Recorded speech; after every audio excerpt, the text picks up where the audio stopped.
introductions.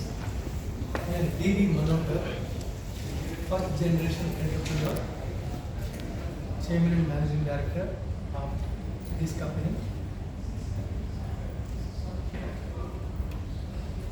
మీలో కొంతమందికి నేను తెలుసు, ఎందుకంటే నా entrepreneur journey, entrepreneur innings 52 years long. I'm 73 now, and straight away I have become an entrepreneur at the age of 2021, and now my entrepreneurial journey is 52 years. నా పక్కన కూర్చున్నది మా సిస్టర్ మిస్ సత్య పింజాల, ఆవిడ మా కంపెనీ ఎగ్జిక్యూటివ్ డైరెక్టర్. నా పక్కన కూర్చున్నది మా hotel management college principal Anitha ma'am. Satya madam hotel management college family gold ఇవి చూస్తారు. ఆవిడ పక్కన కూర్చున్నది జయనండి గారు. జయనండి మా పోక్సో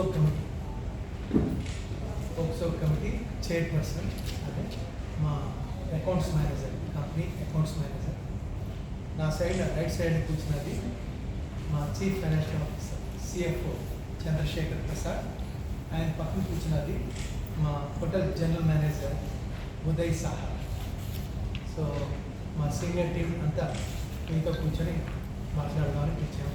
ఎందుకంటే నా 52 ఏళ్ల ఎంటర్‌ప్రెన్యూర్ ఇన్నింగ్స్లో, బిజినెస్లో ఎప్పుడు మేము మాట పడలేదు.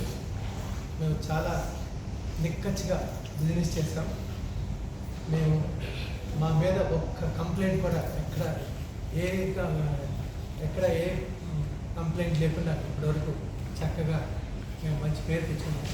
అటువంటిది దురుద్దేశంతో మా మీద కంప్లైంట్స్ పెడితే మాకు చాలా బాధ అనిపించింది. అందుకని మా మిత్రులైన మీతోటి ఇది షేర్ చేసుకుందామని ఈ మీటింగ్ పెట్టాము.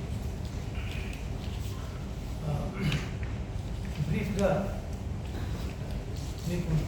మీకు ఎఫ్ఐఆర్ కాపీ, తర్వాత మా ప్రెస్ నోట్ అండ్ రిజాయిండర్ మీకు అందరికీ సర్క్యులేట్ చేసాము. అందులో ఫ్యాక్ట్స్ అన్నీ ఉన్నాయి. ఇప్పుడు ఎఫ్ఐఆర్ ఎందుకు ఫైల్ చేయాల్సి వచ్చిందంటే, మా దగ్గర కొత్తగా చేరిన లావణ్య అని ఆమె చేసిన పనుల వల్ల ఎఫ్ఐఆర్ వరకు వెళ్ళాల్సి వచ్చింది. ఆమె నా సెక్రటరీగా ఈ మధ్యనే చేరింది.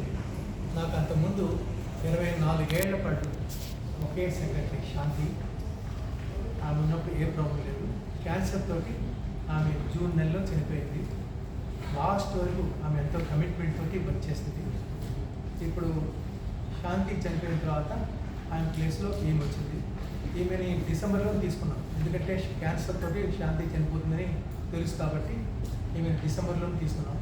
కానీ శాంతి ఏమో నేను చనిపోయే వరకు వర్క్ చేస్తాను, నాకు చేయలేమని నేను రిక్వెస్ట్ చేసింది కాబట్టి ఈమెనేమో అండర్ స్టడీగా ఆమె దగ్గర వర్క్ నేర్చుకోవడం కోసం, తర్వాత తనకు అంత వర్క్ లేదు కాబట్టి గెస్ట్ రిలేషన్స్ కూడా తీసుకోమని దాన్ని సెక్రటరీ కమ్ గెస్ట్ రిలేషన్స్ మేనేజర్గా దాన్ని తీసుకున్నాం డిసెంబర్లో. కానీ ఆమె న్యూస్ పేపర్స్కి ఇచ్చిన దాంట్లో 3 సంవత్సరాల బట్టి మా దగ్గర పనిచేస్తున్నాను అని అన్నది 2023 నుంచి. అది పూర్తిగా ఫాల్స్. మా దగ్గర ఆమె అప్లికేషను, తర్వాత అపాయింట్మెంట్ లెటర్ ఇవన్నీ ప్రూవ్ చేస్తాయి. తను డిసెంబర్లో చేరింది. తర్వాత తను యాక్చువల్గా నాకు ఫుల్ టైం సెక్రటరీగా పనిచేయడం ప్రారంభించింది ఎప్పుడంటే జూలై 8 నుంచి. నేను అమెరికా నుంచి తిరిగి వచ్చిన తర్వాత అప్పుడు జూలై 8 నుంచి తను స్టార్ట్ చేసింది. నా బ్యాగ్ నుంచి ₹1,00,000 కనబడలేదు. ఆ డీటెయిల్స్ అన్నీ రిజాయిండర్లో ఇచ్చాము. తర్వాత ఎఫ్ఐఆర్లో కూడా అన్నీ ఉన్నాయి. సో అది నేను చూసుకున్న తర్వాత ఆమెను అడిగాను.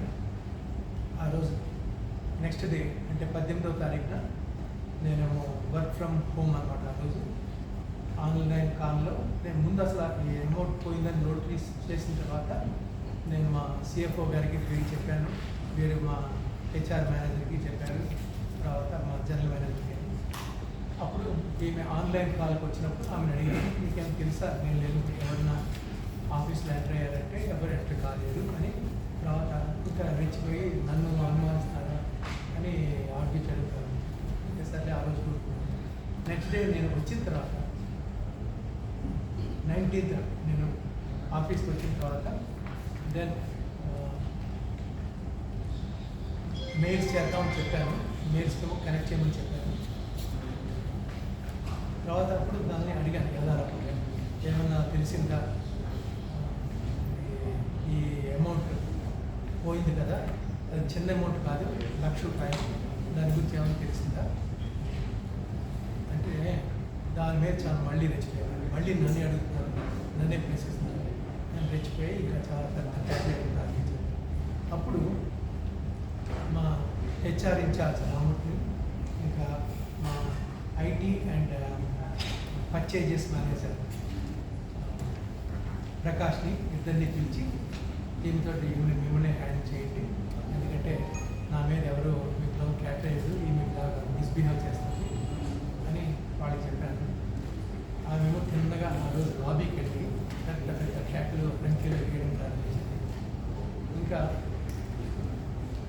ఆమె కొంతమంది కొన్ని న్యూస్ పేపర్స్ సాక్షికి ఫోన్ చేస్తానని చెప్పింది, ఇంకేదో న్యూస్ పేపర్ కూడా ఫోన్ చేస్తానని చెప్పింది. తర్వాత మా వాళ్ళందరినీ బెదిరించింది.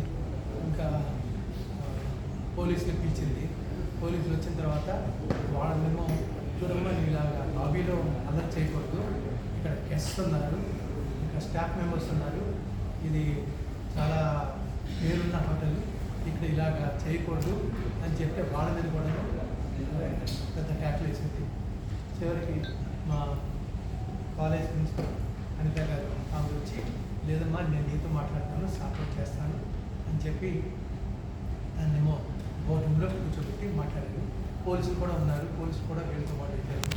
అప్పుడు ఇదే అప్పుడు ఏంటంటే తను లాబీకి వచ్చినప్పటి నుంచి నా మీద సెక్సువల్ హెరాస్మెంట్ ఎలిగేషన్స్, నాకు 73 ఏళ్ళు, 52 ఏళ్ళు బట్టి నాకు ఏ బ్లాక్ మార్క్ లేనే లేదు. అటువంటిది నా మీద సెక్సువల్ ఎలిగేషన్స్ దాని ఆ ఛార్జెస్ అవన్నీ చేసింది, పెద్దగా అరవడం ప్రారంభించింది. సో ఆ తర్వాత ఇవన్నీ గొడవ చేసి వెళ్ళిపోయింది. దెన్ అమౌంట్ పోయింది కాబట్టి మేమేమో బేగంపేట పోలీస్ స్టేషన్లో కంప్లైంట్ ఇచ్చాం. వాళ్ళు ఎఫ్ఐఆర్ ఫైల్ చేశారు. ఆ ఎఫ్ఐఆర్ కాపీ మీకు అందరికీ ఇప్పుడు సర్క్యులేట్ చేశాం. తర్వాత దానేమో